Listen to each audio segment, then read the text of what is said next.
Oh, no, no, no, no, no. Oh, what am I gonna do? What am I gonna do? What am I gonna do? What are you doing here? Oh, this. I know it looks bad, but just listen. I was playing with the gunshot app on my phone, and I pulled the trigger, it made the funny noise, and this big rich guy just drops dead. I'm not legally responsible for this, am I? Like, I'm going to jail, aren't I? I gotta think fast. I'm too cute for jail. Here, help me get him into this dumpster. Okay. I gotta figure out what to do next. Yes, I had to steal his clothes. It's part of my new plan. If this guy looks like he's still spending money online, no one will question that he's dead. So I gotta buy some stupid crap so people think that I'm one of the elite. But what's the most money you can spend on video games? I can't buy consoles, that's too mundane. Or rare games. In-game items and collector's editions, that's it! People are stupid, right? I mean, look at this ditz. And this mook. Real bozo here, huh? People will spend money on anything, and video games take advantage of the fact that they are anything. They will charge stupid amounts of money for things that do nothing for you, other than give you things that look cool as an impulse buy, but end up being shameful afterwards. How about we look through some of the most insane things that game companies sold, and if people actually bought them? Let's start off with... Oh, this isn't gonna be fun. Bethesda has been on a campaign to kick the goodwill that they've accumulated by publishing Better Studios games to death. Despite what you might think, this kicking spree actually began before Fallout 76, and in fact began back in 2009 with Oblivion's Horse Armor DLC. Priced at $2.50, Oblivion's Horse Armor DLC added a character who would sell armor for your horses. Now your precious steed would be protected from the horrors of Cyrodiil. Except that's not how armor works, you know. Instead of working like any other armor in the game, which protects your base health, horse armor just increases the base health of your horse up to 750. When this first came out, people were furious! How could you possibly charge that much for something so stupid? I mean, come on, for that much money you could buy 10 whole gumballs! However, if this was released in a game today, I doubt anyone would bat an eye. But seeing the rousing success of the horse armor, Bethesda tried again 9 years later with Fallout 76. I'm positive that everyone who had a problem with the game would have given it a 10 out of 10 if they had just known they could spend $18 to make their power armor blue.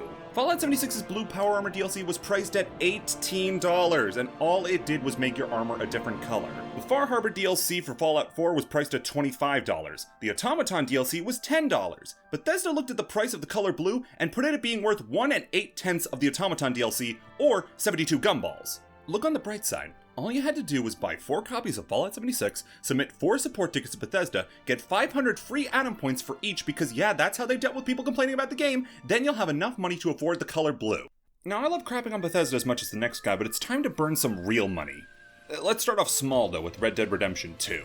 The Treasure Box edition of the game will run you $160, and for it you get a ton of Red Dead merch. Playing cards, a map, bandana, even a double-sided puzzle, which, I mean, have you ever tried flipping a puzzle before? Yeah. It doesn't really work. One thing not in this box, however, is Red Dead Redemption 2. That's right, for $160 you get the right to not own the game. With that much money, you could have stored your 640 gumballs in that chest instead of a double-sided puzzle. But for a mere $40 more, you could have- Oh, motherfucker! Bethesda drunkenly waddles back into the room with the Power Armor edition of Fallout 76, priced at $200. With this edition, you got a map and some figures so you and all your Fallout 76 friends could reenact your favorite moments like, and the canvas bag having a unique problem to it. Let me show you something. This is a canvas bag. The material is nice, high quality, and durable. I use it to store my 800 gumballs that I didn't spend on this game. This is a nylon bag. No one likes these things, but Bethesda decided to make their advertised canvas bag out of this crap anyway. There's a whole sordid saga involving leaking of personal data by a faulty support website, but I'm just here to burn money. And we're not burning it quick enough! We're buying pork chops when we need Porsches! The Resident Evil 6 Collector's Edition is what I need. For a staggering $1,300, you get some in-game maps, tablet cases, and key amongst them being Leon Kennedy's jacket. Leon is considered to have some of the coolest clothes in all of gaming, so for the chance to own your own Leon jacket, $1,300 is a pittance. Although reports of people who have bought it say that it's of poor quality for a leather jacket. Besides, this isn't even the coolest of Leon's jackets. Let's hope those pockets are deep enough to store the 5,200 gumballs you can buy with that much money. We need to get really extravagant really quick, so how about some property? Let's say, Amsterdam? But that's right, you can purchase Amsterdam. In Second Life, that is. That's something I didn't know before pressing purchase. For a cool $50,000, the whole city of Amsterdam can be yours. All the sights, smells, and culture. The only problem is that the sights are porn, the smell is porn, And the culture is porn. The reason someone would want to own this particular city in the Netherlands over the beautiful Haarlem or Haarlemmermeer is due to its red light district, which is just lousy with smut in both the real life and Second Life Amsterdam. It was made with photo mapping technology, so it's as accurate to the real life place as possible, including sex workers on the street who will have cybersex with you for a fee, which goes straight to the owner.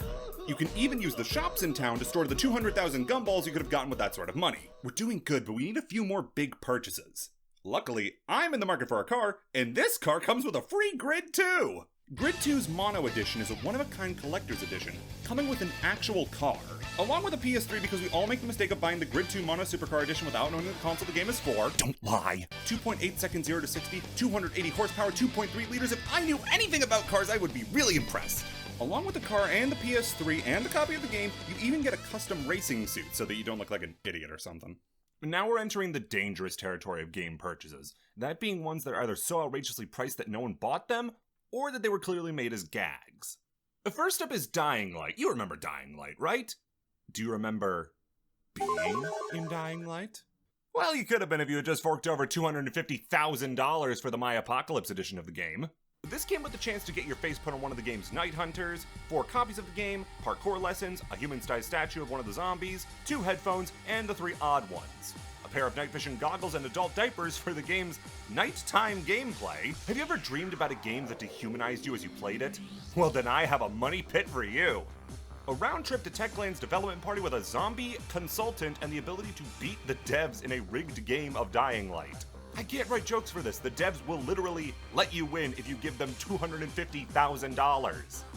Finally though, and where most of the money's probably going, a full zombie-proof shelter built by Tiger Log Cabins. It'd actually be pretty nice to have somewhere to store the 1 million gumballs you could have afforded for the same price. However, absurd video game purchases don't get more mental than the super dangerous Wad Wad edition of Saints Row 4. For a price tag of $1 million, you get a weekend hotel in Washington, a weekend hotel in Dubai, trips to both Washington and Dubai, a capsule wardrobe, a personal dresser, spy training, the ability to be in a hostage situation, a dubstep gun, a Lamborghini, a Prius, plastic surgery, a trip to outer space, and best of all, a copy of the game You Red Dead! This was a one-and-done purchase and obviously meant to be a joke at the expense of other collector's editions, but while there's no evidence of anybody ever buying this, it might have been a good thing. Clever fans were able to deduce that to purchase everything in this bundle, you'd end up with at least $400,000 left over that you would just be giving to Deep Silver and Volition otherwise. You'd have to be an idiot to buy these things this way. Yeah. But what if I told you that a single game's purchases put every other game's to shame? Let me introduce you to Entropia Universe. Entropia is a World of Tanks situation. We've all had a World of Tanks, even if you don't realize it. A World of Tanks situation is something that's apparently widely popular and beloved by at least 90% of the population that you've never heard of or seen anybody discuss or reference. Entropia Universe is an MMO with a special gimmick: capitalism. You see, Entropia dollars, or fun bucks, or whatever they call it, can be exchanged for real money. 10 Entropia doubloons to $1. Because of this, people sink endless time and effort into maximizing profit. Some notable examples include Treasure Island, an island in the game's planet Calypso that sold for $70,000. But since the owner taxed people coming to his island to hunt for rare creatures, he made his money back.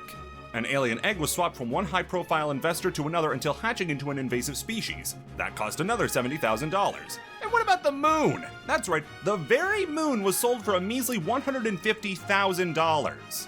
Would you believe me if I told you that the moon wasn't even the most expensive thing on the moon? 2 clubs, the Crystal Palace and Club Never Die, were sold for $330,000 and $635,000 respectively. This is like if you could buy Hyrule Castle and then make your money back by taxing people who enter, because that's how money is made, through taxation and profit sharing by vendors of the clubs. But what is a moon without a planet for it to orbit? The largest and oldest planet in the Entropia Universe's Entropia Universe, Calypso, was sold by the game's developers Mindark to SSE Virtual Worlds for a sum total of $6 million. I don't even think a gumball analogy is appropriate at this point. At that point, you could hollow out the planet and fill it with 24 million gumballs that planet would have cost. But what if we took one step further? A special edition so dumb that it being real is a spit in the mouth of reality itself. Would you spend $10 million on a game?